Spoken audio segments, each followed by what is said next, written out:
给你辆自行车，你都追不上基普乔格。刚刚过去的202博恩马拉松比赛中，37岁的基普乔格以2小时01分09秒的成绩打破由他自己保持的世界纪录。这个成绩是什么概念呢？相当于以100米17秒的速度连续跑422个100米。相信99%的人呢，连1分钟都坚持不下来。诚如高哥最多也只能叫做基普半格。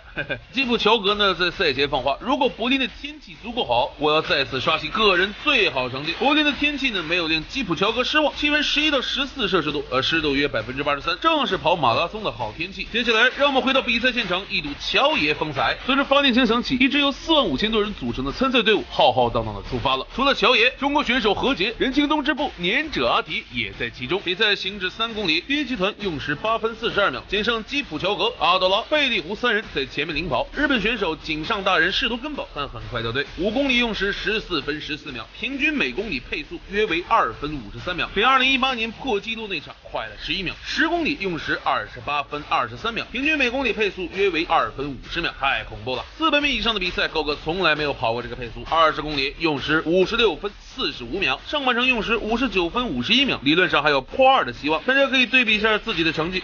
算了，还是别对比了。此时第一集团仅剩基普乔格和贝利胡2人，但很明显，贝利胡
分解一下，就是以100米17秒的速度连续跑422个100米，很难想象这是人类能够达到的高度。也正因如此，马拉松跑进2小时被称为现代田径运动最后一个里程碑。2019年维也纳一场马拉松挑战赛上，基普乔格以1小时59分40秒02的成绩突破人类生理极限，把科学家预测的人类破2时间整整提前了半个世纪。尽管这场比赛成绩不被国际田联认可，但基普乔格已经用实际行动告诉了全世界，人类可以跑进2小时大关。接下来让我们一起分析这场经典的破2比赛。首先是天时，经过专业气象团队不间断的监测，最终选择了10月12号作为比赛日，温度7至14摄氏度，湿度低于80%。其次是地利，比赛场地选择了维也纳普拉特公园，该赛道直线距离占比高达90%，整体坡度不足0.06%，有利于运动员降低能量消耗，跑出最佳成绩。最后是人和，集齐了当年世界上最顶级的41名马拉松运动员，他们分成了6组，前面5人，左右各1人，为基普乔格屏蔽了85%的风阻。除此之外，在基普乔格前方始终有辆领航车引导最佳前进路线，3辆专职补给自行车随时为基普乔格补充能量，每次喝完都会计算摄入能力值，及时调整下一瓶的能量补给量。在天时地利人和以及科技的引领下，基普乔格在最理想的状态下以1小时59分40秒完赛，重新定义人类马拉松生理极限。